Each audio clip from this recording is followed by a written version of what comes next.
इस कार्यक्रम के पुण्यार्जक हैं श्री 1008 चंद्रप्रभ दिगंबर जैन मंदिर समिति एवं सकल दिगंबर जैन समाज पृथ्वीपुर जिला निवाड़ी मध्य प्रदेश। अध्यक्ष विमलेश कुमार बुखारिया, महामंत्री पुरुषोत्तम जैन, कोषाध्यक्ष महेंद्र कुमार जैन, सह कोषाध्यक्ष केसी जैन, पूर्व अध्यापक। श्री 1008 मज्जनेन्द्र पंच कल्याणक प्रबंध कार्यकारिणी समिति संरक्षक प्रकाश चंद बुखारिया, चौधरी प्रसन्न कुमार जैन, प्रेमचंद जैन, पूर्व साडा अध्यक्ष, अजित कुमार बुखारिया अध्यक्ष, कमलेश कुमार जैन कल्लू उपाध्यक्ष, मनोज कुमार जैन, पदम बुखारिया, रविंद्र कुमार जैन बल्ली, आनंद मोदी अंतु, अखिलेश भैया जी, सुधीर जैन महावीर बोरबेल, महामंत्री विशाल जैन ओलिया, मंत्री प्रसन्न कुमार जी जैन लड़वारी, मुकेश कुमार जैन दुमदुमा वाले, बबलू भारती जी, दीपेश जैन मडिया, रविंद्र जैन टहरका वाले।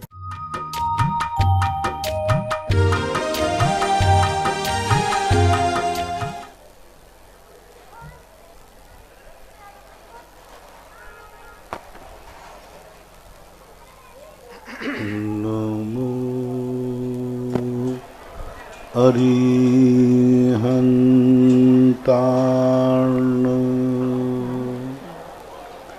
नमो सिद्धाण नमो आयर्याण नमो वज्रायाण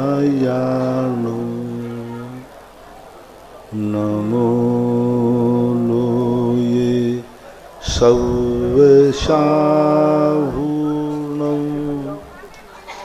पंच परमेष्टि भगवान की जय।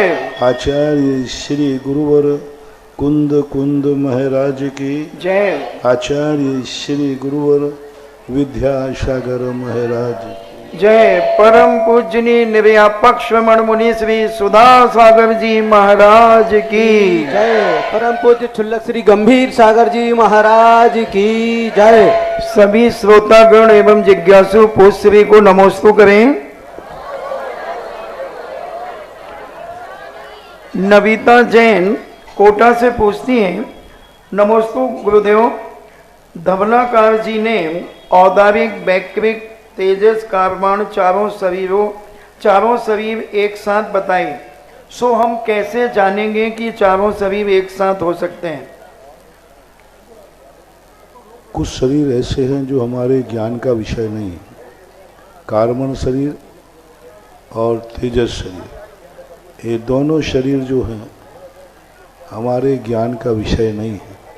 परम सूक्ष्म औदारिक और आहारक, ये जो शरीर हैं, औदारिक शरीर तो हमारे अनुभव में आता है, आहारक शरीर मुनिराजों को होता है, वो ही जान सकते हैं।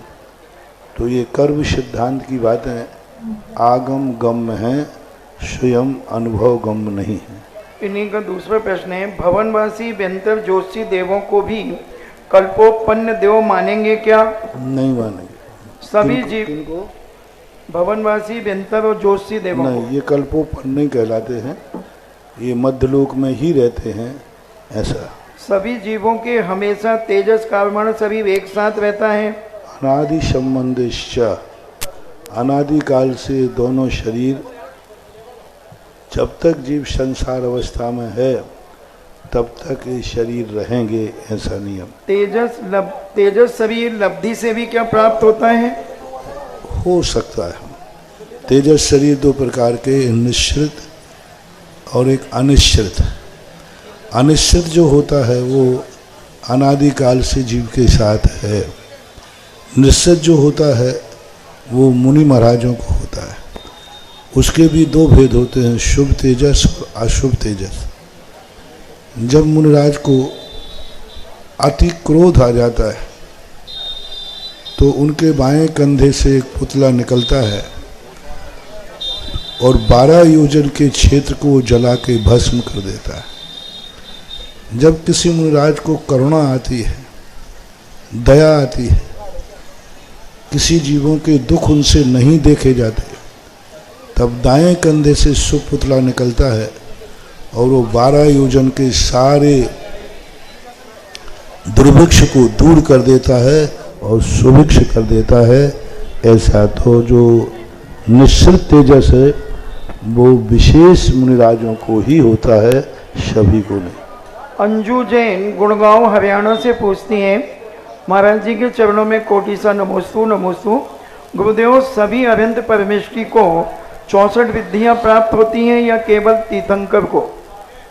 64 रिद्धियाँ गणधर परमेष्ठी को भी प्राप्त होती हैं, क्योंकि 63 रिद्धि के धनी वो होते ही हैं और नियम से उसी भाव में केवल ज्ञान होता है। तो गणधर परमेष्ठी और तीर्थंकर को 64 रिद्धियाँ दोनों को प्राप्त होती हैं। अभिपिता जैन थांदला से पूछती हैं, नमोस्तु गुरुदेव, अगर किसी को आयु बंद हो चुका है तो उसे अंत समय में नमोकार मंत्र सुनाने पर आगामी भाव में कोई प्रभाव पड़ेगा? पड़ेगा। यदि किसी को आयु बंद हो गया है और आपने यदि उससे नमोकार मंत्र सुनाया और उसके परिणामों में सरलता आ गई, तो आयु जो है स्वर्ग की आयु बढ़ सकती है और नरक की आयु घट सकती है। एक कथा आती है शास्त्रों में कि एक कोई जीव मरने वाला था जो व्यंतरों में उत्पन्न होने की आयु बंद किया था, लेकिन बाद में मुनिराज के संबोधन करने पर वह इतने विशुद्धि को प्राप्त हुआ कि वो कल्पोपन्न यानी स्वर्गों में चला गया। तो आयु बंद के बाद भी धार्मिक संस्कारों के कारण अच्छी आयु बढ़ जाती है, बुरी आयु घट जाती है। नवीन कुमार जैन 12 से पूछते हैं, नमोस्तु गुरुवर, अकित्तिम चैत्यालय के प्रवेश द्वार किस दिशा में हुआ करते हैं? सामान्य रूप से सभी द्वारों में पूर्व और उत्तर द्वार होते हैं, लेकिन जब मेरू पर्वत की गणना करते हैं तो मेरू पर्वत की गणना के अंतर्गत चारों दिशाओं में मंदिरों के द्वार होते हैं। नंदीश्वर द्वीप के स्थान पर भी जब वर्णन आया है तो चारों दिशाओं में जिनालयों के मुख होते हैं। यूँ कहना चाहिए, जो चीज़ गोल राउंड में बनती है उनके मुख जो हैं चारों दिशाओं में होते हैं, जैसे मेरू है, नंदीश्वर द्वीप है आदि। और जो पहाड़ों आदि पे बनते हैं उनके मुख पूर्व मुख होते हैं, ऐसा मानना चाहिए। राजीव जैन अमर पाटन से पूछते हैं, पूर्व और उत्तर दोनों मानना चाहिए। मेरे आराध्य पूज्य गुरुवर के चरणों में कोटि सा नमन। महाराज जी, क्या अंग पूर्व के ज्ञान को धारण करने वाले मुनिराज निदान बंद कर सकते हैं क्या? निदान बंद करने में बाधा तो नहीं है, लेकिन वो करेंगे इसलिए नहीं क्योंकि वो शुद्ध केवली हो गए, अंग और पूर्वों को धारण करने वाले। और निदान बंद जो है वह मिथ्या दृष्टि करता है, सम्यक दृष्टि निदान बंद नहीं करता है। निदान बंद जो है वह निदान बंद, निदान ध्यान और निदान शल्य। तो निदान बंद जो है मिथ्या दृष्टि को होता है, इसलिए वो निदान के संबंध में शुद्ध केवली चूंकि भावलिंगी होते हैं, अतः वो निदान बंद नहीं करते, नहीं कर सकते। श्रीमती माधवी जैन बनगांव जिला दमोह से पूछती हैं, मेरे आराध्य गुरुवर के चरणों में बारंबार नमोस्तु। महाराज जी, केवली राम के कितने वर्षों बाद भगवान महावीर स्वामी हुए तथा भगवान महावीर स्वामी का शासन काल कितने वर्षों तक चलेगा? अब ये तो मुनि सुब्रत नाथ से महावीर स्वामी का जो अंतर काल है 6 लाख वर्ष कम से कम, क्योंकि मुनि सुब्रत नाथ भगवान मोक्ष जा चुके थे, तब बाद में जाकर के राम आदि का अवतार हुआ। मुनि सुब्रत नाथ भगवान वहाँ थे नहीं, मुनि सुब्रत नाथ मोक्ष हो चुके थे, तब बाद में राम लक्ष्मण का जन्म हुआ, यानी बलभद्र और नारायण अवतरित हुए।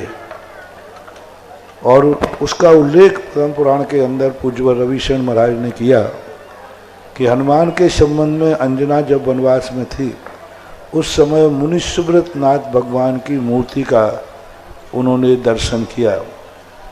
दूसरी बात है 6 लाख लगभग थोड़ा एकदम लगभग 6 लाख मानना चाहिए।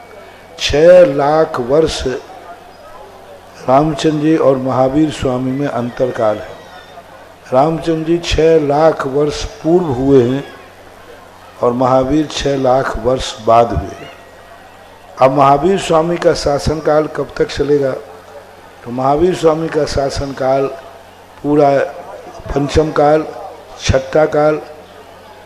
छठे काल में धर्म नहीं रहता है, इसलिए प्रवृत्ति की अपेक्षा देखा जाए तो 21,000 वर्ष मानना चाहिए। और उस समय के जो उन्होंने केवल ज्ञान प्राप्त किया था 30 वर्ष वो, और 3 वर्ष 8 महीने लगभग चौथे काल के, इस प्रकार के जोड़ने के बाद ये इनका शासनकाल प्रवृत्ति रूप माना जाएगा। छठे काल में हालांकि धर्म नहीं है, फिर भी शासनकाल जब तक अगले तीर्थंकर को, महापद्म नाम के तीर्थंकर को जब तक केवल ज्ञान नहीं होगा तब तक महावीर स्वामी का ही शासनकाल मानना चाहिए। दिनेश कुमार राठौर पूछते हैं थड़ोद से, नमस्ते महाराज जी, माता पिता से उपहार के रूप में जो संस्कार हमें मिलते हैं उनको हमें अधिकार के रूप में स्वीकार करना चाहिए या उपहार के रूप में स्वीकार करना चाहिए? कुछ कार्य होते हैं जो अधिकार के रूप में मिलते हैं, क्योंकि आपको वसीयत भी होती है, और कुछ कार्य ऐसे होते हैं जो उपहार के रूप में भी ग्रहण किए जाते हैं, आदर्श के रूप में भी ग्रहण किए जाते हैं। कानूनन प्रक्रिया जहाँ हो वहाँ अधिकार प्राप्त होता है, जहाँ श्रद्धा होती है वहाँ उपहार स्वीकार होता है। सुनीता जैन सागर से पूछती हैं, नमस्ते गुरुदेव, नरक में जो 7 पृथ्वियां हैं उनमें प्रभा शब्द क्यों जोड़ा जाता है, जैसे रत्न प्रभा आदि? प्रभा का अर्थ होता है आभा, कलर, तो उस आभा के लिए जोड़ दिया जाता है। प्रभा का अर्थ तेज ही अकेला नहीं, प्रभा का अर्थ उसका जो कलर है, उसका नेचर है, उसकी अपेक्षा है। पवन वंदना जैन सतना से पूछते हैं, नमस्ते भगवान, सूक्ष्म सांप्राय गुणस्थान में सूक्ष्म लोभ किस अपेक्षा से कहा गया है? सूक्ष्म सांप्राय गुणस्थान में सूक्ष्म लोभ किस अपेक्षा से किया गया? उदय की अपेक्षा से, क्योंकि संपूर्ण कर्म जो मोहिनी के परिवर्तित होते होते अंत में सूक्ष्म लोभ बचता है। तो सूक्ष्म लोभ कसाय का उदय है, वह कसाय का बंध नहीं है, मोहिनी कर्म का बंध नहीं है, मात उदय होता है, क्योंकि कसाय शोदय बंदी है। जब उसका उदय होता है तब मोहिनी का बंध नियम से होता है। लेकिन 10वें गुण स्थान में सूक्ष्म लोग उदय में तो है, लेकिन मोहिनी का बंध नहीं होता, तो उदय की अपेक्षा से यह सूक्ष्म लोग मानना चाहिए। जगत पूज निर्यापक श्रवण तीर्थ चक्रवर्ती मुनि पुंगव सुधा सागर जी महाराज के इस सम्यक जिज्ञासा समाधान में उपस्थित सभी सुधी श्रोताओं की ओर से YouTube चैनल, जिनवाणी चैनल एवं आदिनाथ चैनल के माध्यम से देखने वाले सभी भक्तों की ओर से गुरुवर के चरणों में कोटसा नमन करते हुए करवध आज की प्रथम जिज्ञासा रखने का सौभाग्य हासिल किया है।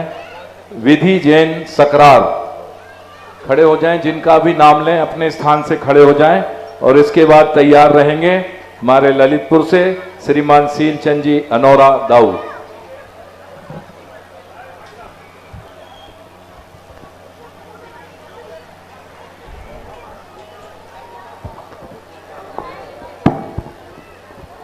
नमोस्तु महाराज श्री, नमोस्तु इच्छामी महाराज श्री, इच्छामी महाराज श्री। मेरी जिज्ञासा ये है कि आज जो यहाँ पर दान दातारों का हमने देखा है, इतनी कल्पना भी नहीं की थी जितना आज हमें सुनने में आया है। महाराज जी, हमें वो आपका दान का संस्मरण सुनाइए आचार्य श्री के पास, जो आप एक व्यक्ति को आचार्य श्री के लेके पास गए तो आचार्य श्री ने उस वक्त आपसे क्या कहा था? आपसे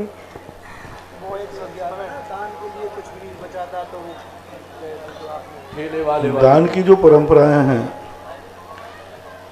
ये मात्र धर्म का ही कारण नहीं बनती हैं, संसार की सुख समृद्धि का कारण बनती है।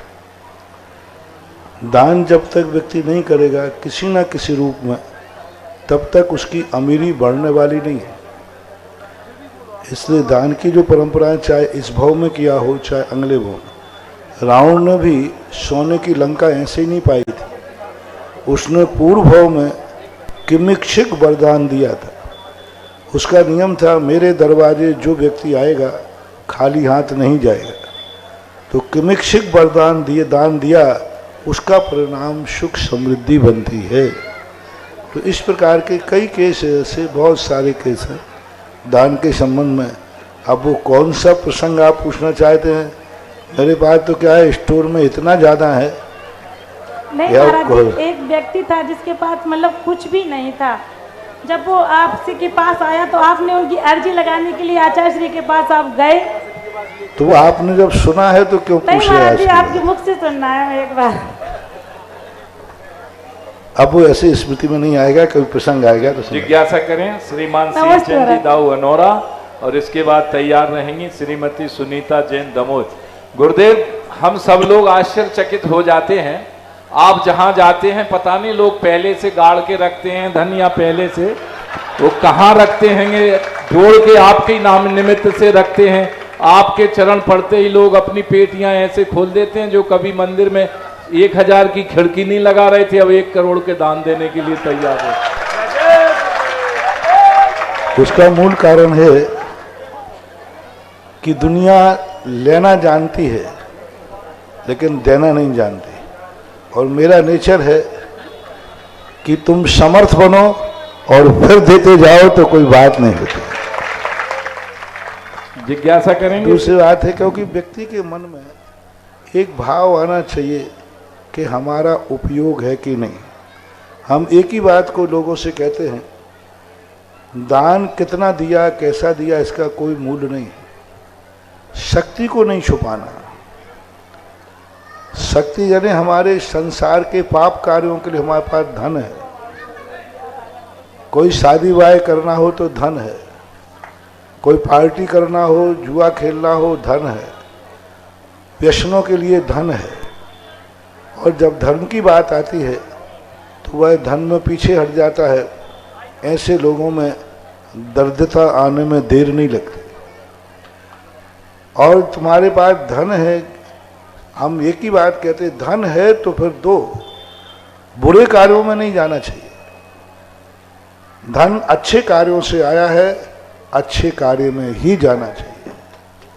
तुम्हारे पास 1 रुपया भी है तो 1 रुपया किसी अच्छे कर्म किया होगा उस कारण से है, और तुम उस 1 रुपये से जाकर कुछ पाप करो, गुटखा खरीदो, शराब पियो, बीड़ी सिगरेट पियो, जुआ खेलो, तो ये लक्ष्मी अभिशाप देती है।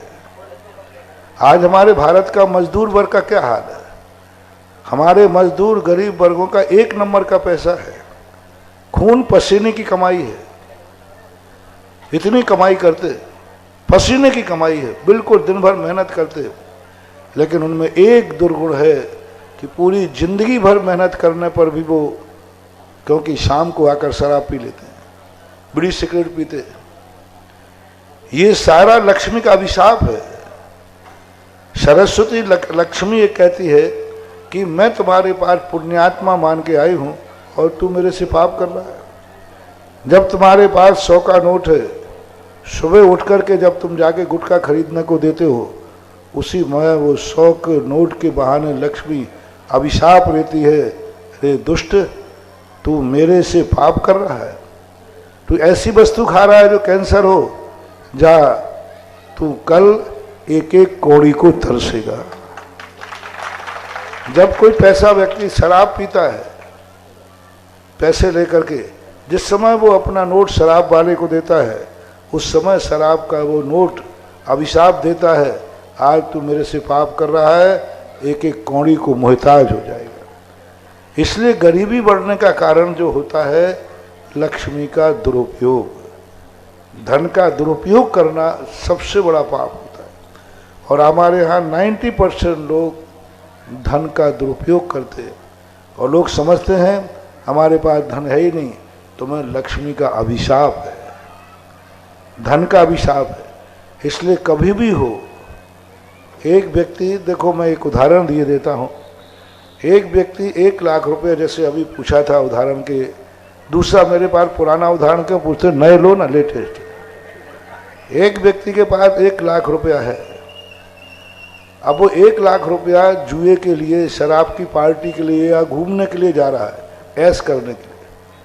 अब वो 1 लाख रुपया कहता है कि मालूम मेरी कीमत कितनी है, तुम अभी जाकर होटल में रुक कर के गुलशन उड़ाओगे, ख़त्म कर दोगे। इस 1 लाख रुपए में आप एक माँ को निपुती होने से बचा सकते हो। अस्पताल में पड़ा है एक बेटा माँ का, 1 लाख रुपया एक माँ को बचा सकता है। एक पति अस्पताल में पड़ा है, 1 लाख रुपए में आप एक स्त्री को विधवा होने से बचा सकते हो। 1 लाख रुपए में किसी का पिता अस्पताल में पड़ा है, बच्चों को अनाथ होने से बचा सकते हो। कितनी बड़ी कीमत है। मैं पूछना चाहता हूं, एक माँ अपने बेटे को कितने रुपए में बेच सकती है? सकरार वाले बताएं, कितने में? नहीं बेच सकती। एक स्त्री कितने रुपए में विधवा हो सकती है? इतने रुपया कोई दे देवे तो विधवा हो जाए। मुझे तो नहीं लगता कि सकरार में ऐसा कोई स्त्री हो जो विधवा का मूल्य कर दे। कितने रुपए लेने पर बच्चे अनाथ होने को तैयार हैं? कोई बच्चे कहेंगे हमारे बाप का इतना रुपया दे दो, हम अनाथ हो जाएंगे, ले जाओ बाप को। नहीं दे सकते, अनमोल है। और तुम्हारे उस 1 लाख रुपए से, तुम्हारे 10,000 रुपए से कितना बड़ा काम, उनकी कितनी बड़ी शक्ति है। उस 1 लाख रुपए में कीमत देखो।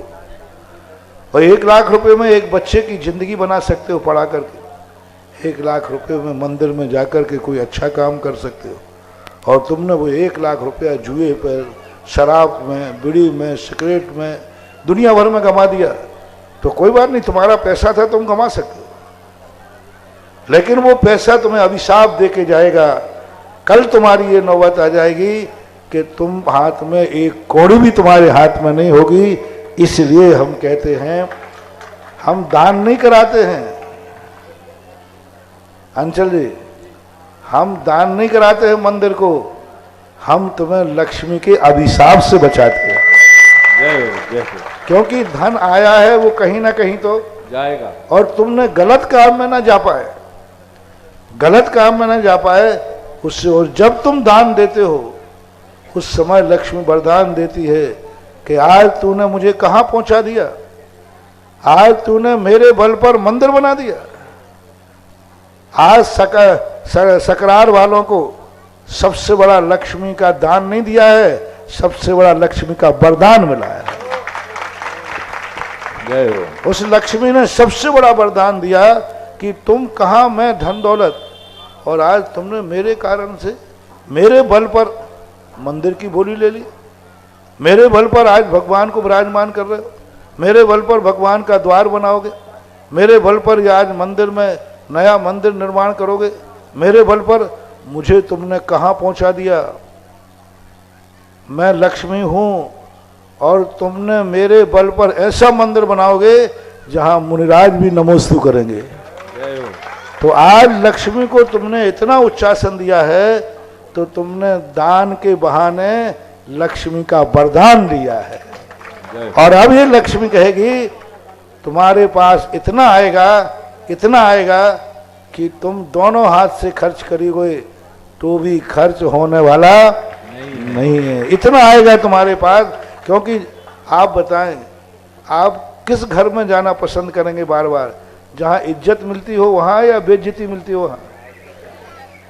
लक्ष्मी को तुम्हारे यहाँ इज्जत मिली है। अब लक्ष्मी को जब तुमने इज्जत दी है तो लक्ष्मी जन्म जन्म तक तुम्हारे पास आने के लिए प्रभावित रहेगी, ऐसा माना। जिज्ञासा करें आदरणीय दाऊ शीलचंद जी अनोरा, उसके बाद तैयार रहें श्रीमती सुनीता जैन दमोद।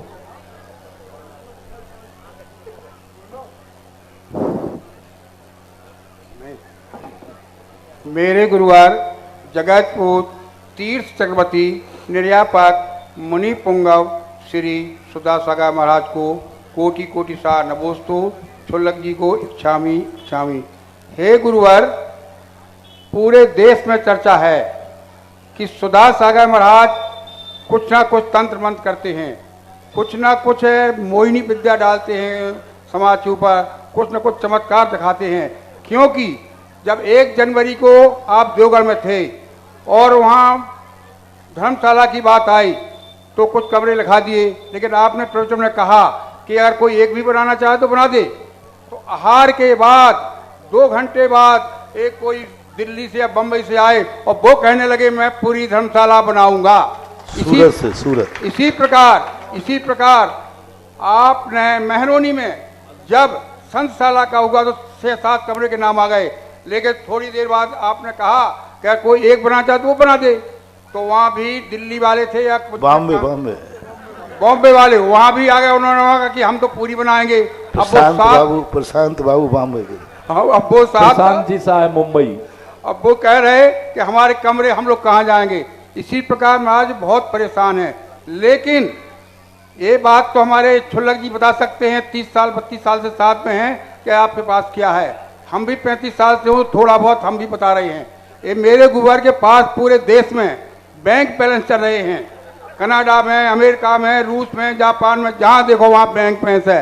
पहला बैंक बैलेंस देवगढ़ से शुरू हुआ था, जहाँ हजारों मूर्तियाँ खंडित पड़ी थीं। उन मूर्तियों को प्रतिष्ठा कर जो लाखों आदमी यहाँ दर्शन करे, उसका 6ठा भाग मेरे गुरुवर के खाते में जाता है। इसी प्रकार 93 में जब श्रावक संस्कार शिविर हुआ तो वह वहाँ से 5-5 हजार लोग शिविर में भरते, तो उसका 6ठा भाग ही मेरे गुरुवर। इसी प्रकार शांति धारा, अभिषेक, जो भी कार्य पंचकला हो रहे हैं, ये मंदिर बन रहे हैं, तो इनका 6ठा भाग कहाँ जाएगा। यही पुण्य से मेरे गुरुवार चेक जहाँ चाहो काट देते। यहाँ क्या काटा, 1, 2, 100, 200। अरे महाराज ने तो अभी 20 हजार 100 के चेक कट चुके हैं। 112 में तो 15-20 को चेक कट गया था।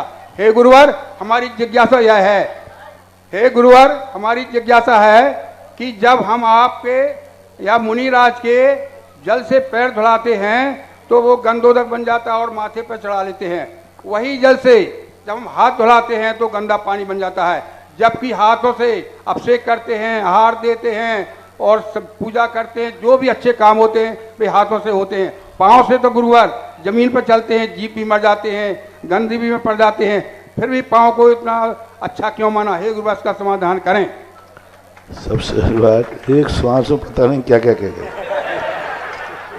चेक, फिर भी तुम कितना ही बोल रहे ना, गिनती तो नहीं कर पाओगे। सही है।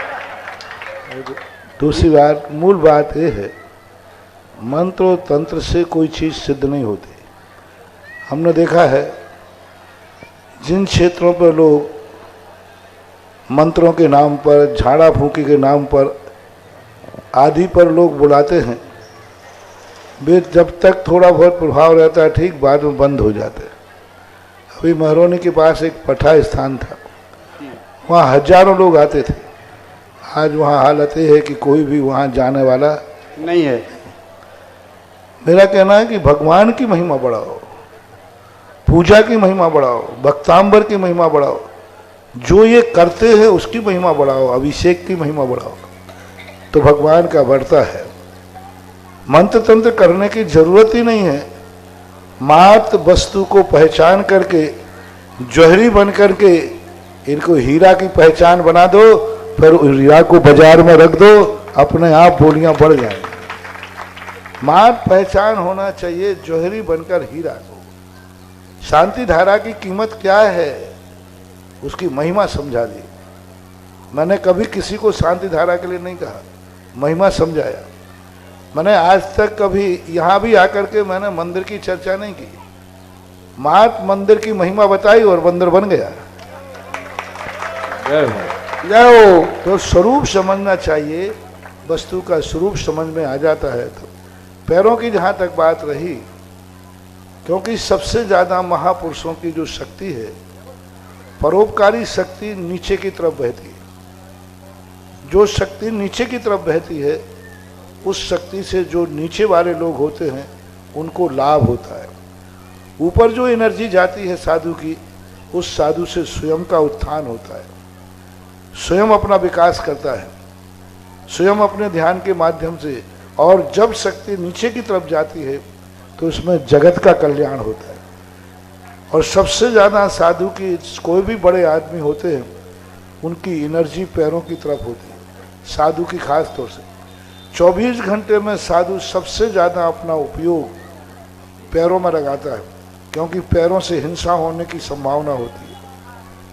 तो एक ही धारणा करता है कि हे भगवान, हमारे पैरों से सदा जीवों की रक्षा होती रहे।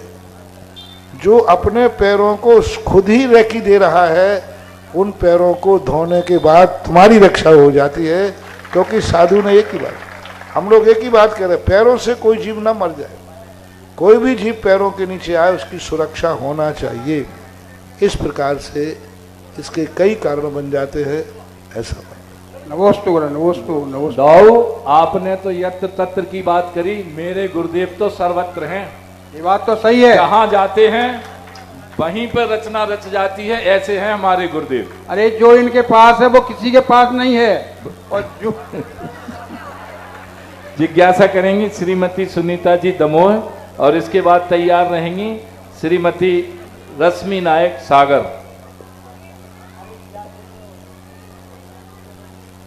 मेरे गुरुवर को मेरा बारंबार नमोस्तु नमोस्तु नमोस्तु। इक्षामी महाराज जी, इक्षामी इक्षामी। महाराज जी, जैन धर्म में भावों का बहुत महत्व है और भावों में निमित्तों का बहुत महत्व होता है। महाराज जी, ऐसा क्या करें कि निमित्त हमेशा प्रतिकूल ना हो, अनुकूल बने रहें और भावों में अच्छी। निमित्त को अनुकूल बनाने के लिए अपने उपादान को मजबूत बनाओ, और उपादान को मजबूत बनाने के लिए हमारे परिणाम, हमारे पुण्य कर्म इतने तेज हों कि कांटे पर भी पैर रखें तो कांटा भी फूल बन जाए। प्रतिकूल परिस्थितियां तो आएंगी, लेकिन प्रतिकूल परिस्थितियां तुम्हें हिला ना पाए, प्रतिकूल परिस्थितियां तुम्हें किसी प्रकार से आंदोलित न कर पाए, यही उपादान की सबसे बड़ी शक्ति है। तो एक दिन प्रतिकूल निमित्त भी झुक जाते हैं, भाग जाते हैं, प्रतिकूलताएं अनुकूलता में बदल जाती हैं। नमोस्तु महाराज जी, नमोस्तु। जिज्ञासा करेंगे श्रीमती रश्मि नायक सागर, और इनके साथ ही पूरा महिला मंडल सागर से आज गुरुदेव के दर्शनार्थ पधारे हैं, वो भी एक साथ खड़े होकर के करेंगे। इसके बाद तैयार हैं श्रेयांश जैन सिवनी। मुनिवर पुंगव, निर्यापक श्रमण 108 सुधा सागर जी महाराज के चरणों में समस्त वर्णी कॉलोनी चंद्र प्रभु महिला मंडल का और 12 वर्षीय पाठ्यक्रम के लगभग 200 विद्यार्थी प्रथम वर्ष से 6वें वर्ष तक का सभी नए नमोस्तु नमोस्तु नमोस्तु। हे गुरुवर, इक्षामी इक्षामी। हे गुरुवर, हम सब तो आपके सामने विनय लेकर आए हैं कि आपका पावन वर्षा योग सागर में संपन्न हो, और इसके बाद हमारी जिज्ञासा ये है, मुनिवर, जैन दर्शन में महिलाओं को यानी नारी पर्याय को कहा गया है कि मोक्ष नहीं मिलता। वर्तमान में श्राविकाएं हैं और वे धर्म पथ पर आगे बढ़ना चाहती हैं। मुनिवर, हमारी जिज्ञासा है कि स्त्री पर्याय की सार्थकता जैन पथ पर, जैन धर्म पर चलते रहने से किस तरह और कैसे होगी कि हमारी स्त्री पर्याय सफल हो जाए। स्त्री पर्याय को मोक्ष नहीं मिलता, ये बात क्यों कही गई? योग्यता का अभाव। मुनि पद के लिए मुनि बनना जरूरी है।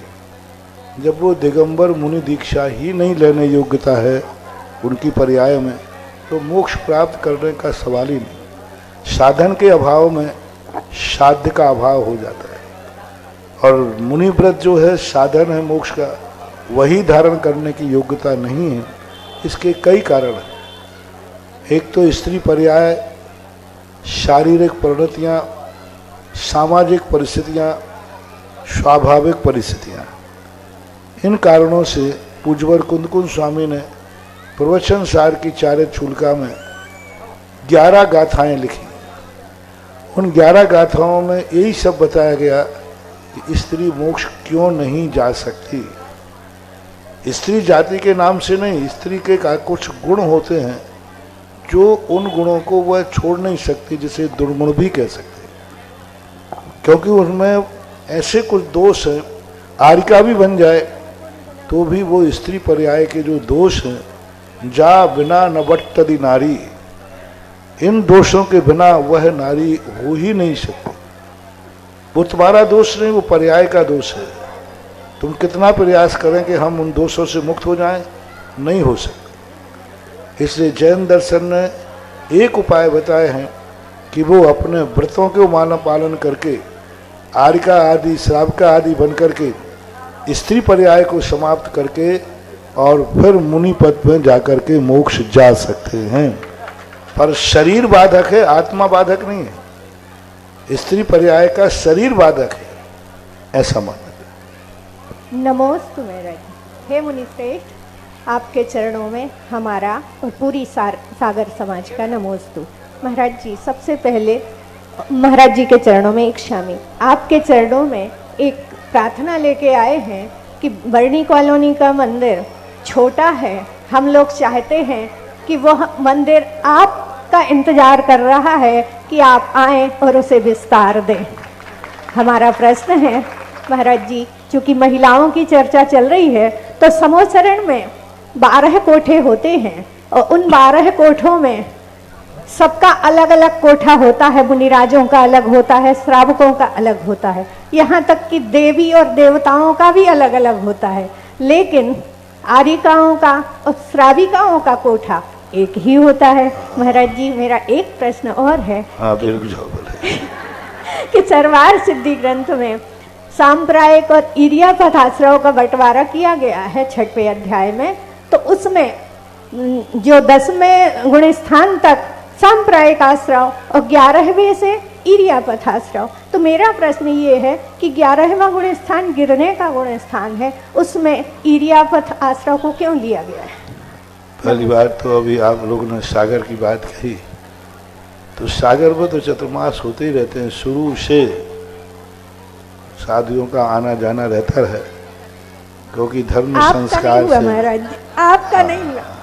हाँ, हमारा चतुर्मास तो पूज्य गुरुदेव आचार्य महाराज के हाथ में है। आचार्य महाराज की स्वीकृति हो जाए तो कभी भी हो सकता है, जब चाहो तब। आचार्य श्री जिस दिन चाहेंगे, जिस दिन आशीष देंगे, उसी दिन सागर में चतुर्मास हो सकता है। वो तो इसी साल का दे दे, वो तो इसी साल हो जाए, उसमें क्या फर्क। क्योंकि चातुर्मास आदि के लिए गुरु आज्ञा जरूरी होती है, और गुरु आज्ञा हो जाती है तो सभी जगह विहार हो जाता है। दूसरी बात जो आरिकाओं के संबंध में पूछा, अब मैं यदि अभी कुछ कहूँगा तो आरिकाओं को बुरा लग जाएगा। वस्तुतः पूछा जाए तो स्त्रियों को जो दीक्षा देने का परंपरा है, किम होदि पवज्या, उनकी प्रवज्या होती ही नहीं, ऐसा आगम में ग्रहण किया गया। लोग व्यवहार में कहने लगे हैं दीक्षा। कुंद कुंद भगवान तो दीक्षा मानते नहीं, वृत्ति मानते हैं। तो वृत्ति होने के नाते उनको आरिकाओं को महिलाओं के कोठे में ही शामिल कर दिया जाता है। अब यही बात है उसमें कि नारी पर्याय में इतनी योग्यता नहीं है कि उनको अलग से स्थान दिया जाए, अलग से कोई स्थान देने की स्थिति बने। उनके परिणाम, उनकी लेश्या, उनके गुण स्थान किस अपेक्षा से अलग दिया जाए। महिलाओं में 5वां गुण स्थान होता है तो गुण स्थान अपेक्षा रख दिया। देवियों को तो दे, देवियों में लेश्याओं का अंतर होता है, उनके पर्यायों का अंतर होता है, और उनके स्थान पर बहुत सारी विशेषताएं उनकी होती हैं, जिस कारण से देवियों के देवों के अलग हैं।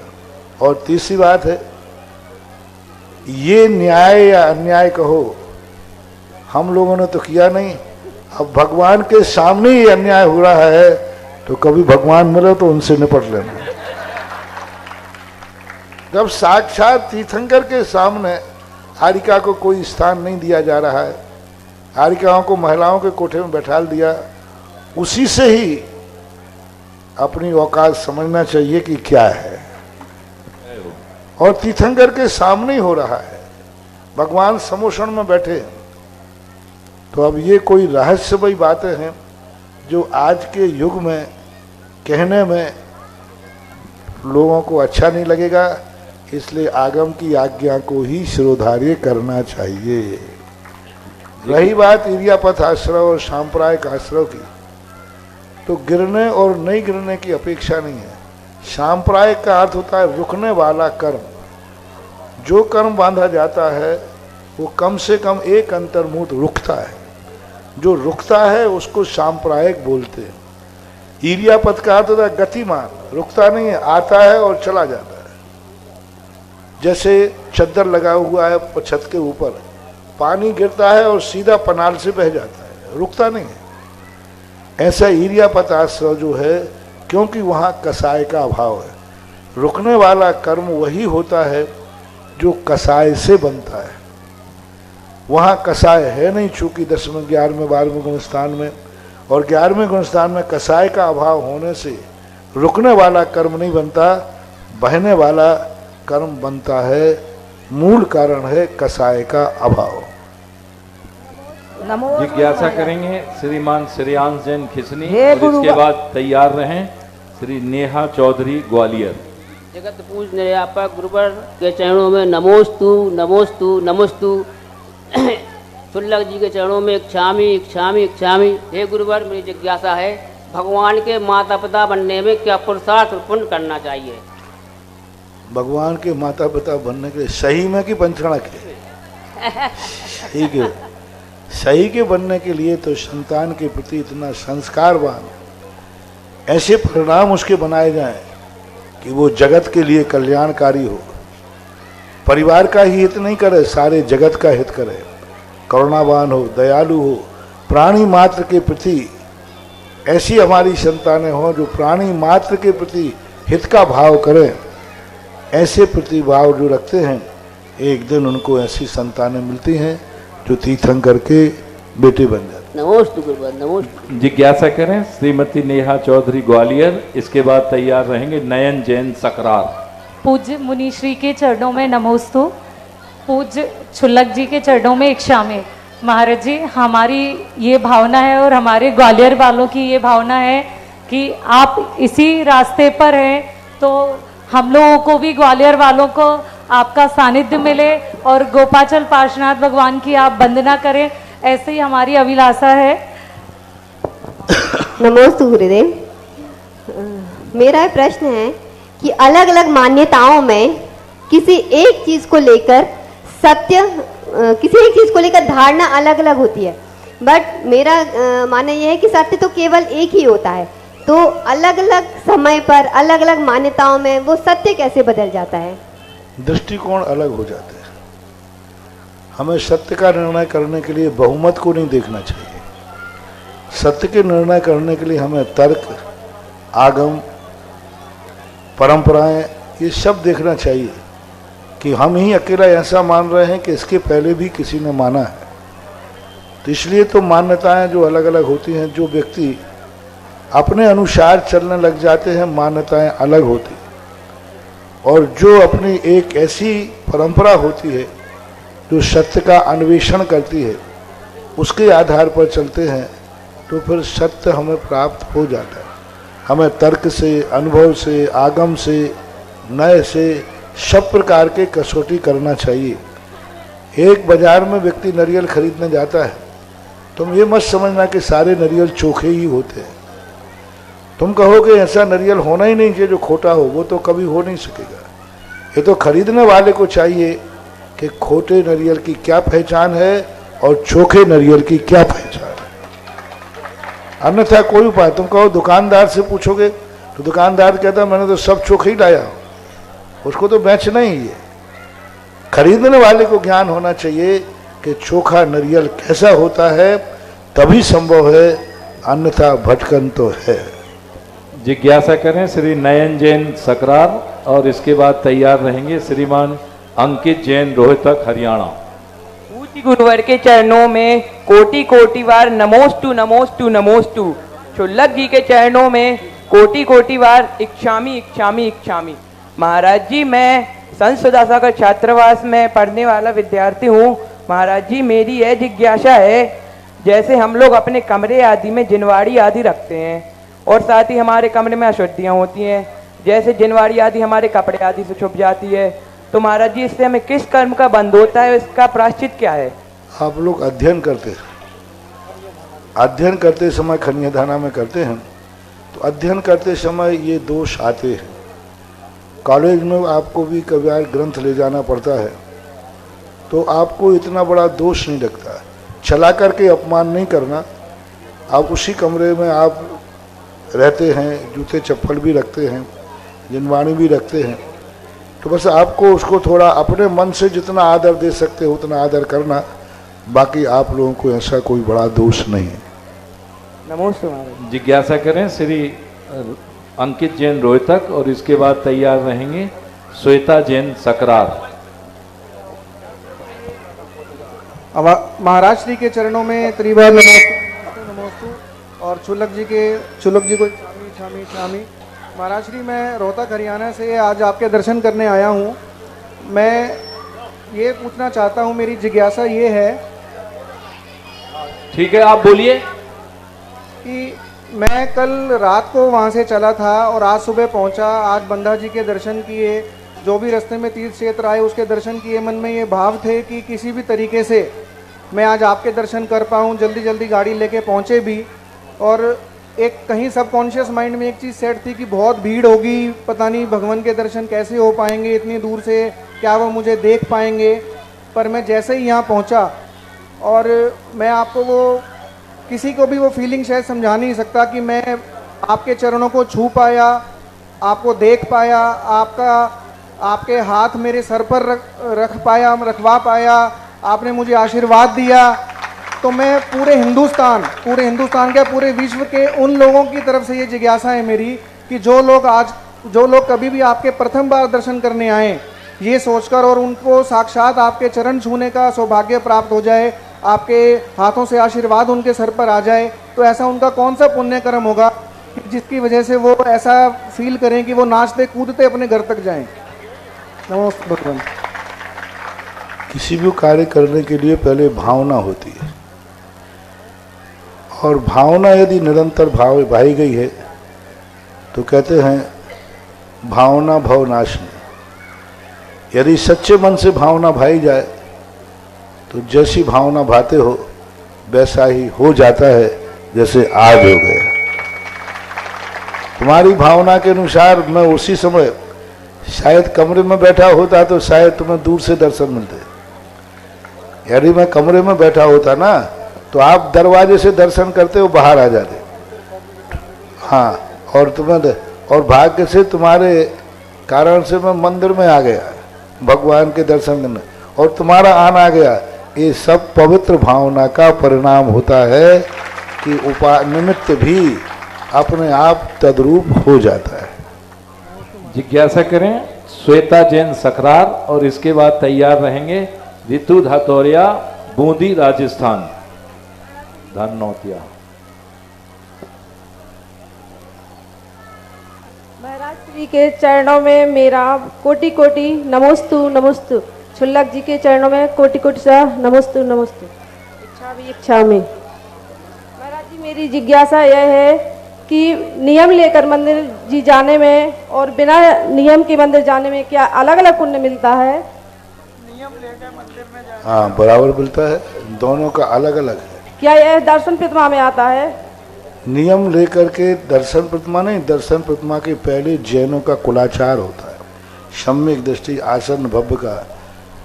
दर्शन का नियम लेना और बिना नियम के जाने में इतना ही अंतर है कि बैंक में कोई व्यक्ति जमा कराता है पैसा, एफडी बना देता है, और एक व्यक्ति सेविंग खाते में जमा करता है, और दोनों ने एक दिन ही जमा कराए थे, और 8 साल बाद दोनों निकालने को पहुंचे। एक को दूना मिला, एक को सवाया मिला। अब दोनों ने पूछा कि भाई हमने एक दिन में जमा कराए थे दोनों ने, आप ऐसा अंतर क्यों कर रहे? बोले आपने सेविंग खाते में जमा कराए थे। तो इससे क्या मतलब है? बोले आपके पैसे का मैं उपयोग ही नहीं कर पाया, एक ही डर लगता था कब पता नहीं लेने आ जाए, और इसने मुझे आश्वासन दे दिया मैं 8 साल तक इसको लेने नहीं आऊँगा। तो जितना हमने ब्याज दिया उससे कई गुना मैंने इसके पैसे से कमा लिया है। तो जैसे फिक्स एफडी में आपको ब्याज मिलता है और सेविंग खाते में कम ब्याज मिलता है, ऐसे ही बिना नियम के दर्शन करने में सेविंग खाते के समान पुण्य लगता है, और नियम लेकर दर्शन करने में फिक्स डिपॉजिट के संबंध में पुण्य लगता है। ऐसा माना। जिज्ञासा करें धानो ऋतु धानोतिया। इसके बाद तैयार हैं प्रीति जैन सकरार। श्रवण मुनि पुंगव 108 श्री सुधा सागर जी महाराज के चरणों में नमोस्तु नमोस्तु नमोस्तु। इच्छामी महाराज, इच्छामी इच्छामी। महाराज जी, मेरी 2 शंकाएं, मैं बूंदी से आई हुई हूँ। मैं जब भी आपकी शंका समाधान में क्वेश्चन करने आती हूँ, या तो कभी टाइम खत्म हो जाता है, और या मैं आती हूँ तो आने से पहले मेरे को मौका नहीं मिल पाता। आज मेरे पुण्य का जाने कौन सा उदय आया जो मेरे को मौका मिला है। महाराज जी, मेरी शंका ये है कि आजकल मंदिरों में शांति धारा अभिषेक का जैसे टाइम फिक्स कर दिया गया है, तो बहुत सी बार ऐसी परिस्थितियाँ उत्पन्न हो जाती है कि अपन समय से नहीं पहुंच पाते। तो क्या अपन एक प्रतिमा को थाली में लेके उसका अभिषेक नहीं कर सकते? नहीं कर सकते। मुसाफिर खाना नहीं है मंदिर। भगवान के अनुसार चलो, भगवान को अपने अनुसार मत चलाओ। क्योंकि कोई एक लोक अदालत, तुम्हारी ट्रेन आती है, मान लीजिए तुम ट्रेन वाले से कहो, रेलवे मंत्री से कि साहब आपकी टाइम फिक्स टाइम पे आती है, कुछ कर जाते तो हम लोगों को कोई परेशानी आए तो आधा घंटे बाद आए तो आध घंटे बाद दूसरी ट्रेन तो मिल जाए। तो ट्रेन का तो जो समय है वही रहता है। तो ऐसी स्थितियों में और उसका समय पर आकर के अभिषेक शांति धारा देखना, उसका पुण्य अलग होता है। अपने अनुसार मनमाने ढंग से करना, उसमें पुण्य में हीनता आती है। इसलिए ऐसा नहीं होना चाहिए, एक टाइम पे ही होना चाहिए। मन बहुत प्रमादी है। जब किसी चीज़ का टाइम फिक्स होता है तो वो जैसे तैसे समय निकाल करके पहुंचता है।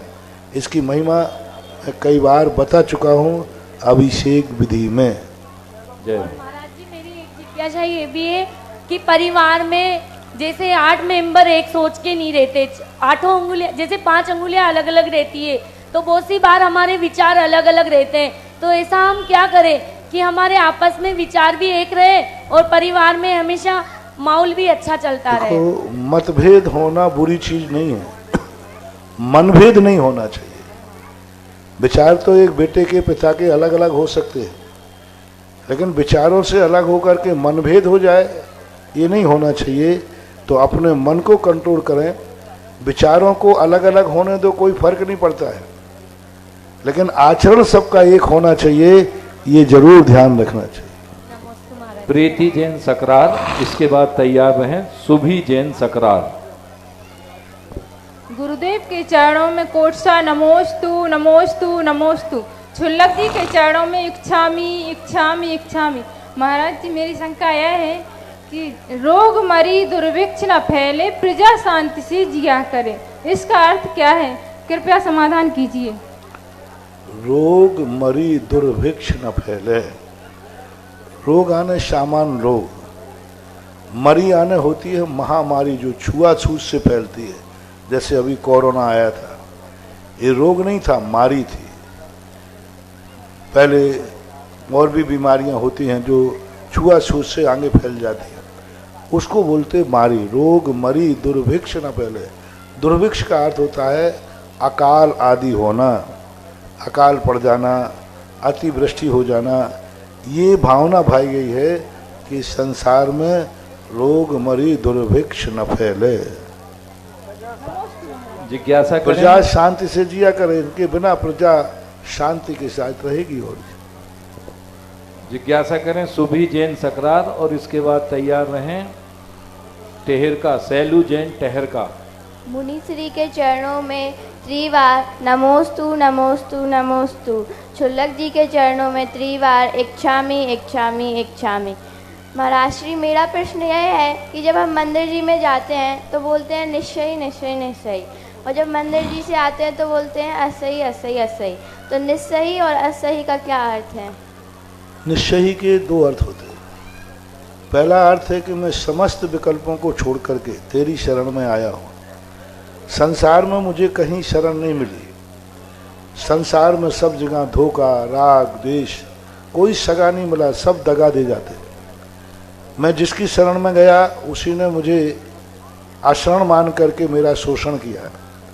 इसलिए हे भगवान, सारे संसार के विकल्पों को छोड़ करके मैं तेरी शरण में आया हूं और मुझे शरण प्राप्त की जाए।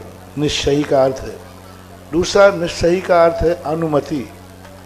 और कोई लोग भी यदि मंदिर में हैं, पूजा पाठ कर रहे हैं, तो सूचना दे करके आना। जैसे कहीं आप लोग स्कूल वगैरह में जाते हैं तो क्लास में बोलते हो मैं आई कम इन सर, यानी अनुमति लेना। तो निश्चयी का अर्थ है कि मैं आना चाहता हूँ मंदिर में, अनुमति लेना। असही का अर्थ है कि मैंने आपके चरणों में आया था, मैंने अपना कार्य पूरा किया है, इसमें कोई भूल चूक हुई हो तो क्षमा करना, और मैं पुनः आपके दर्शन करने आऊँगा, इसका नाम है असही। जिज्ञासा करें श्री सैलू जैन टेहर का, और इसके बाद तैयार रहें आकांक्षा चिरगांव।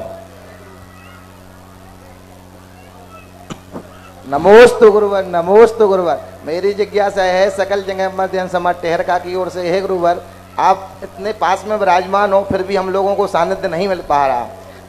हम छोटी सी समाज से हैं गुरुवर, और हमारा जिज्ञासा है कि हमारे गांव में चरण पड़ें, और अगर ऐसा नहीं होता तो क्या हम लोग शहर की ओर पलायन करें क्या गुरुजी?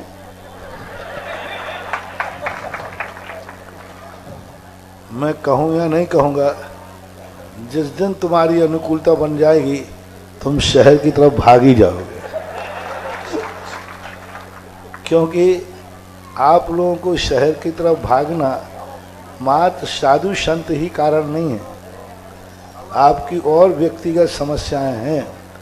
रही बात साधियों के गमनागमन की, तो अब साधियों को बुलाने के लिए तो सकरार जैसा पुण्य करो तो बात बने। नमस्ते।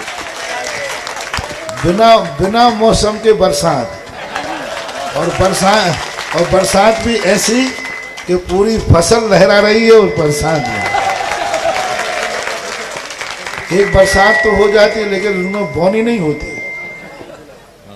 लेकिन यहाँ की बरसात ऐसी है कि बरसात बेमौसम की थी फिर भी बौनी हो गई।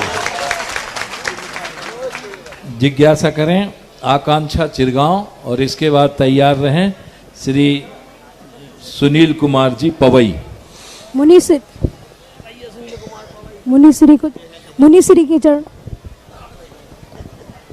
मुनिश्री के चरणों में कोटि सा नमोस्तु नमोस्तु नमोस्तु।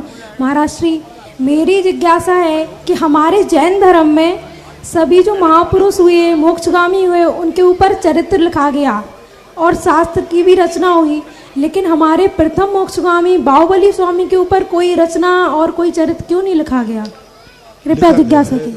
अलग से तो नहीं लिखा गया कोई, लेकिन आदिनाथ भगवान से उनका संबंध होने से आदि पुराण में बाहुबली की बहुत बड़ी कथा आई है। बाहुबली का पूरा जीवन परिचय लिखा है, सैकड़ों श्लोक बाहुबली के ऊपर लिखे गए। प्रारंभ में तो कुछ शुरू में कोई बाहुबली के ऊपर अलग से कोई ग्रंथ नहीं मिले, लेकिन वर्तमान में हिंदी में बाहुबली के ऊपर कई किताबें लिखी गई हैं। गोमटेश गाथा आदि ऐसे बहुत सारे ग्रंथ लिखे गए हैं, लेकिन ये कहलाते हैं उपमहापुरुष। तो महापुरुष ने 63 सलाका पुरुषों के अंतर्गत इनका वर्णन आता है, उसी में अंतर्गत कर दिया जाता है। जिज्ञासा करें श्री सुनील कुमार जी पवई, और इसके बाद तैयार रहें श्री अमित जैन सकरार। बेटा एक क्वेश्चन, महाराज श्री, कोई रचना अगर लिखते हैं बाहुबली स्वामी के ऊपर तो कोई उसमें पाप होगा क्या? कोई बात नहीं, खूब लिखो आराम से। नमस्ते महाराज जी, नमस्ते। बोलिए निर्यापक मुनि पुंगव श्री सुधा सागर जी महाराज की जय। महाराज श्री के चरणों में पवई से आए सुनील कुमार जैन सपरिवार का नमोस्तु नमोस्तु नमोस्तु। इच्छामी महाराज जी, इच्छामी इच्छामी। महाराज जी, सबसे पहले हमारा विनम्र निवेदन कि हमारे पवई में एक बहुत बड़ी गौशाला चल रही है पूज्य गुरुदेव आचार्य गुरु विद्यासागर जी के नाम से, विद्यासागर गौ रक्षा एवं संवर्धन समिति, जिसमें लगभग 5000 पशु रह रहे हैं। हमारा निवेदन है कि आप कटनी तक होकर के और चले गए, तो हमारा पहला निवेदन है कि आप पवई पधारें, ये सौभाग्य हमें भी मिले। आप जिज्ञासा करें प्रार्थना में। जी, हमारी जिज्ञासा महाराज जी ये है कि जब हम श्री जी का अभिषेक करते हैं, श्री जी को ठोना में विराजमान करते हैं, तो बिनाई के अंतर भी साथ में विराजमान करते हैं। तो कभी कभी कोई श्रावक आते हैं, वो कह देते हैं कि विनायक यंत्र को श्री जी के पीछे रखे, कोई कह देता है आगे रखे, कोई कहता है दाएं रखे, कोई बाएं रखे। महाराज श्री जिज्ञासा कोई कहता है नहीं रखे। हाँ, तो ये सब चीजें सही है, क्योंकि विनायक यंत्र अभिषेक के साथ रखने की आगम में कहीं वर्णन नहीं है। रख लेते हैं तो कोई नुकसान नहीं है, नहीं रखते हैं तो कोई दोष नहीं है। आगे रख लो पीछे रख लो, जिसके रखने का ही प्रावधान नहीं है उसको चाहे आगे रखो चाहे पीछे रखो, और नहीं रखो तो चल जाए। नमोस्तु नमोस्तु। हमारे बीच में निवाड़ी के लोकप्रिय विधायक भाई अनिल कुमार जी हमारे बीच में हैं, आए और गुरुवर के चरणों में श्रीफल अर्पित कर अग्रिम पंक्ति में आकर के अपना स्थान ग्रहण करें। कृपया जिज्ञासा करें। अमित जैन सकरार, और इसके बाद तैयार रहेंगे दिल्ली से श्रीमान नेमी चंद जी जैन दिल्ली। महाराज जी के बोलिए। महाराज जी के चरणों में तिरवार नमोस्तु नमोस्तु नमोस्तु। छुल्लक जी के चरणों में इच्छामी इच्छामी इच्छामी। महाराज जी मेरी एक शंका है कि ग्रंथ में एक लाइन आती है कि पंचम काल महादुखदाई। तो जब अपने यहाँ पर इतने सुधा सागर जी जैसे आचार्य श्री जैसे संत हैं और इतनी धर्म की प्रभावना है, और हर तरफ जब इतना धर्म बढ़ रहा है तो पंचम काल फिर दुखदाई कैसे हो सकता है? मूल अर्थ है कि हम मार्ग पे चल सकते हैं लेकिन मंजिल पर नहीं पहुंच पाते। मोक्ष का अभाव होने से दुखदाई कह दिया गया। और किसी भी समय किसी की जिंदगी सुरक्षित नहीं है, हर समय मौत का भय रहता है। कोई व्यक्ति अभी जिंदा है, सुबह जिंदा रहेगा, कोई नियम नहीं। और किसी भी समय कोई भी विपत्ति आ सकती है, मौत भी आ सकती है। तो सब कुछ अनियत होने से एक दुखदाई की बात रखी रहती है। भले आप लोग जिंदा हैं लेकिन एक भय तो लगा ही रहता है। गाड़ी में बैठे हैं आप लोग, लेकिन जब आप घर में थोड़े से सूचना रहते, उनको डर तो लगा ही रहता है कहीं रास्ते में एक्सीडेंट ना हो जाए। इस प्रकार की जो भावना है, इस कारण से दुखदाई कहा गया है। जिज्ञासा करें श्रीमान नेमी चंद जी जैन दिल्ली, और इसके बाद कीर्ति जैन जी आए और अपने घोषणा करें। महाराज जी महाराज हेलो महाराज श्री के चरणों में त्रयवार नमोस्तु नमोस्तु नमोस्तु मेरी ओर से, दिल्ली रोहिणी कॉलोनी तरफ की ओर से और शंभू दिल्ली की तरफ से। इच्छामी इच्छामी छुल्लक श्री को। महाराज श्री, मैं यहीं पास के गांव का रहने वाला हूं, खिसनी का, लेकिन काफ़ी पिछले 50-60 साल से सेंट्रल गवर्नमेंट की सर्विस की वजह से, पढ़ाई की वजह से बाहर ही घूम रहा था। लेकिन जब आप यहाँ पधारे तो मन में इतना आह्लाद हुआ कि मैं पंचकल्याणक में ललितपुर में भी बैठा पूरे दिन, मैं टीकमगढ़ भी गया, मैं आपके दर्शन करने दमोई भी गया, सब जगह। लेकिन इतना आह्लाद जितना यहाँ आने के लिए हुआ कि महाराज श्री हमारे गांव के पास से निकल रहे हैं, इतना कभी नहीं हुआ। तो इसका क्या विशेष कारण है? और महाराज श्री मेरी इच्छा, मेरी प्रश्न ये है कि गति और आयु इस बंध में दोनों में क्या फर्क है, और क्या दोनों एक साथ होते हैं या नहीं होते हैं? महाराज श्री नमोस्तु नमोस्तु। मूल स्थान से कोई अपने पूर्वजों का भी संबंध होता है तो उस वस्तु के प्रति आकर्षण स्वतः ही हो जाता है, क्योंकि उस स्थान के प्रति कोई ना कोई उपकारी भाव जुड़ा रहता है। और उपकारी भाव जहाँ जुड़ता है उसमें यदि कोई अच्छा कार्य होता है तो मन को आह्लाद देता है। गति और आयु में बंध में अंतर होता है। गति निरंतर परिणामों से बनती है। हमारे परिणाम जो अच्छे बुरे निरंतर होते रहते हैं। दिन भर में व्यक्ति नरक गति, देव गति, त्रियंच गति, चारों गतियां बांधता रहता है। लेकिन आयु जो है सदा नहीं बनती है। उसका काल जीवन में 8 बार ही आता है, और 8 बार भी आएगा तो बहुत थोड़े से समय के लिए आता है। आज के मिनट के संबंध में 2-4 मिनट भी बहुत ज़्यादा हो गया। यानी एक अंतर मुहूर्त के लिए पूरी जिंदगी में 8 अंतर मुहूर्त के ही आयुबंध का समय आता है, और गतिबंध निरंतर होता है। गतिबंध परिवर्तनशील है, आयुबंध होने के बाद उसमें परिवर्तन नहीं होता। ये दोनों में सामान्य अंतर है। नमोस्तु महाराज श्री, जगत नमोस्तु मुनि पुंग 61 श्री सुधा सागर जी महाराज की जय। आज महाराज जी के मंगल सानिध्य में जो शिलान्यास का कार्यक्रम संपन्न हुआ, मैं आमंत्रित कर रहा हूं उस परिवार को जिन्होंने उस भूमि प्रदाता जो है भूमि पुण्यार्चक बने। ऐसे परिवार से लोग आएंगे, मैं एक एक दो नाम यहाँ बोलूँगा और उस साइड से आएंगे और श्रीफल चढ़ाकर पूज्य महाराज श्री का आशीर्वाद प्राप्त करेंगे और कमेटी उनका साइड से ही सम्मान करती चलेगी। भूमि पुण्यार्चक के रूप में कीर्तिशेष doctor PN Jain, Shrimati Sudha ji Jain, doctor Monika Jain, doctor Pankaj Jain Gwalior, doctor Manoj Jain, doctor Swati Jain America, professor doctor Manish ji Jain, doctor Divya ji Jain Anand hospital Jhansi, doctor Mukul Jain Avani Jain America. Jhansi में है। इनको इनके पिताजी ने पहले ज़मीन दान में दी थी, पर उनको मालूम था कि सकरार वाले कुछ काम करेंगे तो है नहीं, इसलिए। लेकिन आज जब उन्होंने सुना महाराज जी के द्वारा हो रहा है तो उनका इतना विश्वास था कि आज वो यहाँ आकर बोल गए महाराज हमारी ज़मीन में अब जरूर विश्वास है कोई अच्छा काम होगा। और महाराज जी एक इतिहास बना। आज मैंने कहा था सुबह कि जब बेदी मूर्ति और शिखर की बोली लगी और उससे दोगुनी राशि में मुख्य द्वार मंदिर जी का आज जिन्होंने प्राप्त किया है वो परिवार से आएंगे। श्रीमती बिमला जी, खेमचंद जी जैन, गोमती जी जैन, शेखर चंद जी, मानिक चंद जी, संतोष जी, समस्त मोदी परिवार जिन्होंने मिलकर के आज 111 कलश में मुख्य द्वार निर्माण की पुण्यार्जकत प्राप्त किया है। समस्त परिवार जल्दी एक साथ आते जाए, इधर से आते जाए, इधर से निकलते जाए। चलो आवाज नहीं करना, आवाज नहीं होना। साइड अध्यक्ष मंत्री खड़े जाए, अध्यक्ष माला पहना के। चलो वही साइड में, उधर साइड में माला है ना। श्रीफल दे दो परिवार से मुखिया जो भी हो उनको। और आप जल्दी करो, सभी लोग साइड से उधर ही रहो, आवाज नहीं करना।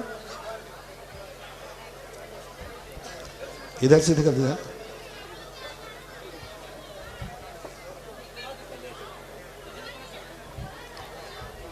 इसके बाद हो गया, शीघ्रता कर लो भैया।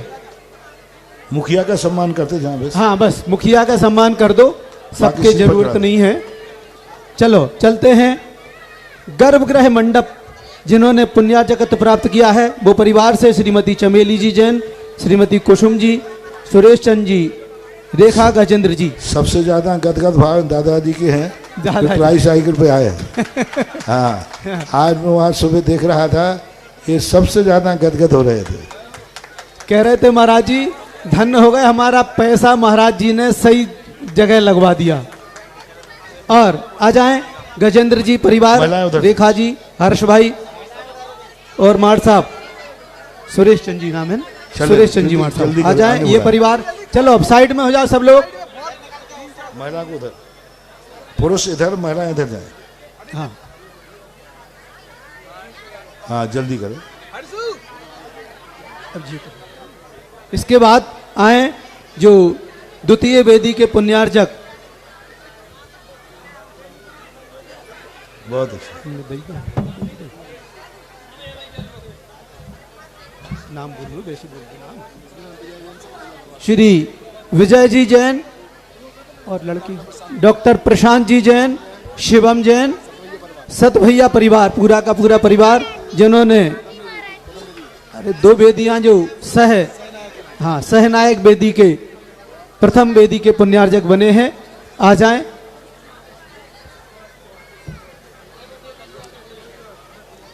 आए डॉक्टर साहब। चलो ये हो गया, चलो निकलते चलो फटाफट।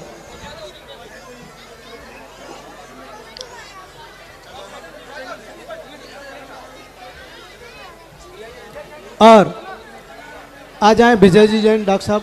हाँ चलो चलो है ना, अरे करो करो। हाँ अब तो अभी परिवार तो हो गया।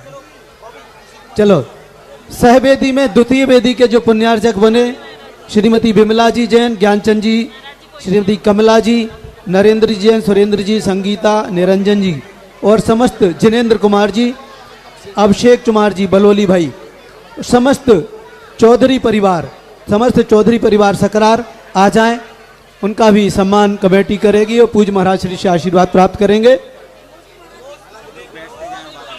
और सभी लोग यथास्थान बैठते जाएं, कोई खड़े नहीं रहेंगे। शीघ्रता से पूज्य महाराज श्री से आशीर्वाद प्राप्त करके अभी बाद में, वो बाद में, अभी जो काम चल रहा है अब। हाँ चलो चल गया, ठीक है, आगे बढ़ो। चलो अब आ जाएं, चलो हो गया इनका बलोली भाई परिवार का।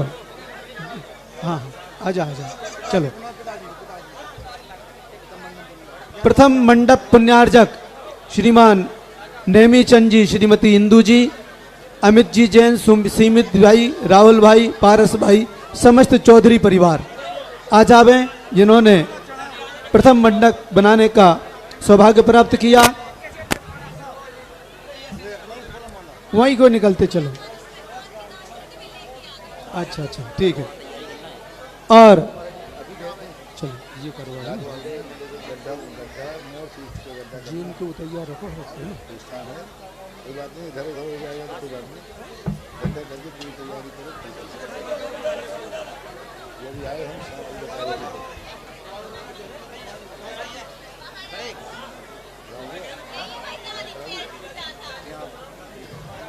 कल हो गया आज का दान, आज का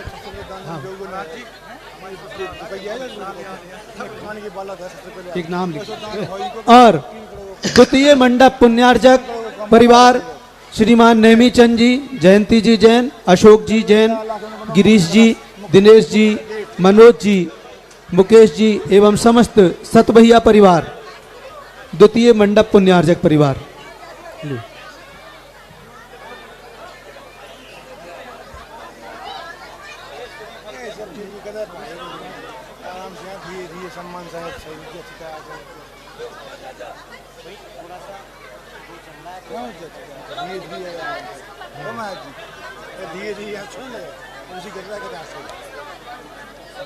हाँ हाँ कोई रुको मत, देखो कोई भी बीच में डिस्टर्ब नहीं करें, समस्त आ जाएं। इसके बाद आज के जो शिलान्यास, मुख्य शिलान्यास करता है वो परिवार विनय जी जैन, श्रीमती सुमन जी जैन, पूजा जी जैन, आलोक जी और कोई नाम होता है, ब्रजेंद्र कुमार जी, रोहित जी, समस्त परिवार जिन्होंने आज मुख्य शिलान्यास किया है।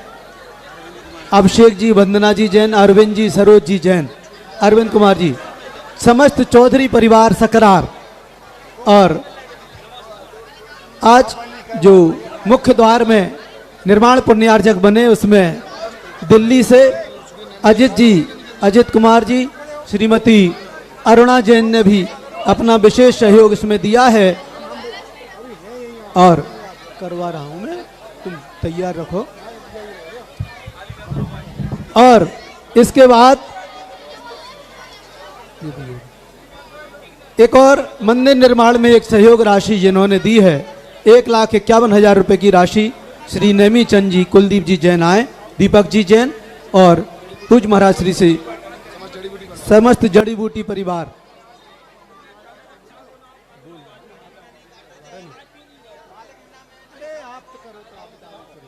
और इसके बाद तैयार रहें जो हमारी मुख्य कमेटी, आज निर्माण कमेटी का निर्माण किया गया है। निर्माण कमेटी जो भी निर्माण अभी आगामी 5-6 सालों में होंगे सकरार में, उनको उनके संयोजक और अध्यक्ष पूरे बना दिए गए हैं। वो पूरे की पूरी कमेटी अभी यहाँ आए और पूज्य महाराज श्री से आशीर्वाद प्राप्त करें। और एक शपथ भी आज कमेटी को दिलवाई जाएगी पूज्य महाराज जी द्वारा। तो जो कमेटी बनी है मैं बुला रहा हूं, जिसमें श्री नेमिनाथाय नमः, मंगल आशीर्वाद परम पूज्य संत शिरोमणि आचार्य गुरुवर श्री विद्यासागर जी महाराज, मंगल सानिध्य एवं आशीर्वाद परम पूज्य तीर्थ चक्रवर्ती निर्यापक श्रमण मुनि पुंगव 160 सुधा सागर जी महाराज एवं छुल्लक श्री गंभीर सागर जी महाराज, निर्माण समिति जिसके संरक्षक डॉक्टर मनीष जी जैन, आनंद हॉस्पिटल झांसी, समाज कमेटी अभिषेक भाई, अभिषेक जी जैन दीपू अध्यक्ष और उनकी पूरी समिति, और निर्माण समिति के मुख्य संयोजक सीए मनीष जैन राजा भाई, निर्देशक एवं भूमि प्रभारी श्री प्रिंस जी जैन, संयोजक एवं कोषाध्यक्ष इसमें समिति के बने हैं श्रीमान जिनेन्द्र जी जैन चौधरी और अभिषेक जी जैन बलौली। इस कमेटी के सब लोग आ जाएं इधर, है ना। महामंत्री हर्ष भाई सिंघई, राहुल जी जैन अंशु, इनको थोड़ा सा निर्देश में शपथ करवा देना इनकी। खड़े हो जाओ सब निर्माण वाले। चलो। उपाध्यक्ष विकास भाई बिक्के, सौमेंद्र जी जैन, त्यागी जी पत्रकार, उपाध्यक्ष लोकेश जैन, रजनीश जी जैन, सहमंत्री राहुल जैन घड़ी, सहमंत्री शुभम जैन, प्रचार मंत्री रौनक भाई, आशीष जैन, शशांक जैन। कार्यकारिणी बनी है आनंद जैन, सुमन जैन चौधरी, अंकुर जैन, पुष्पेन जैन, रोहित जैन, आकाश जैन, अभिषेक जैन चौधरी और आदर्श जैन। और मंदिर प्रभारी के रूप में श्रीमान मुकेश जी, सुकमाल जी, मुकेश जी जैन, अंकित जी, शैलेश जी और नीलेश जी जैन। समस्त लोग सामने खड़े हो जाएं। शपथ को ले ले। हाँ। और देखो आओ आप लोग अभी ओम शांति। देखो शांत हो जाए 2 मिनट के लिए। देखो नेताओं जैसी समिति मत बनाना।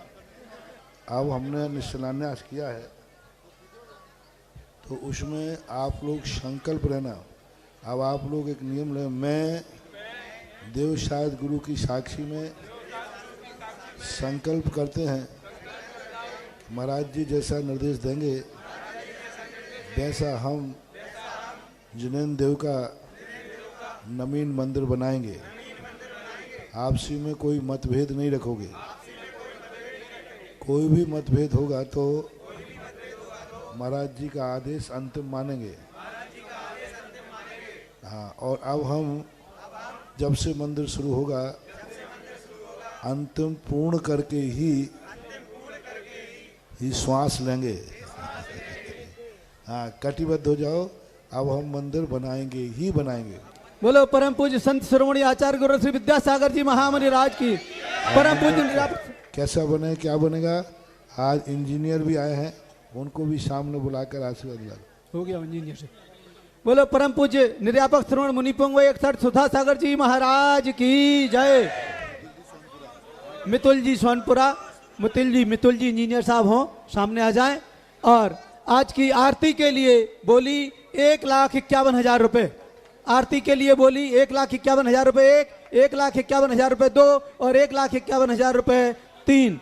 नाम है श्रीमान ज्ञानचंद जी, श्रीमती कमला जी जैन, श्रीमान निरंजन जी, श्रीमती कल्पना जी, अभिषेक जी, ममता जी जैन, श्रीमान अक्षत जी, श्रीमती मोना जी जैन, वैभव, बंटू भैया, आस्था, दिव्यांशी, गाथा एवं समस्त चौधरी परिवार सकरार आरती के लिए आ जाएं। ये परिवार पूरा आरती। भैया जी नाम तो बताओ। भैया जी अनिल भैया हैं? कौन है अनिल? नहीं, कौन है अनिल? नहीं, कौन भैया जी? कौन से भैया जी हैं? कौन से भैया जी? अच्छा जी अरिंजय जी शास्त्री जी, आज उनका भी सम्मान कमेटी कर रही है।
इस कार्यक्रम के पुण्यार्जक थे श्री 1008 चंद्रप्रभ दिगंबर जैन मंदिर समिति एवं सकल दिगंबर जैन समाज पृथ्वीपुर जिला निवाड़ी मध्य प्रदेश। अध्यक्ष विमलेश कुमार बुखारिया, महामंत्री पुरुषोत्तम जैन, कोषाध्यक्ष महेंद्र कुमार जैन, सह कोषाध्यक्ष केसी जैन, पूर्व अध्यापक श्री 1008 मज्जनेन्द्र पंच कल्याणक प्रबंध कार्यकारिणी समिति, संरक्षक प्रकाश चंद बुखारिया, चौधरी प्रसन्न कुमार जैन, प्रेमचंद जैन, पूर्व साडा अध्यक्ष अजित कुमार बुखारिया, अध्यक्ष कमलेश कुमार जैन कल्लू, उपाध्यक्ष मनोज कुमार जैन पदम बुखारिया, रविंद्र कुमार जैन बल्ली, आनंद मोदी अंतु, अखिलेश भैया जी, सुधीर जैन महावीर बोरबेल, महामंत्री विशाल जैन ओलिया, मंत्री प्रसन्न कुमार जी जैन लड़वारी, मुकेश कुमार जैन दुमदुमा वाले, बबलू भारती जी, दीपेश जैन मडिया, रविंद्र जैन टहरका वाले,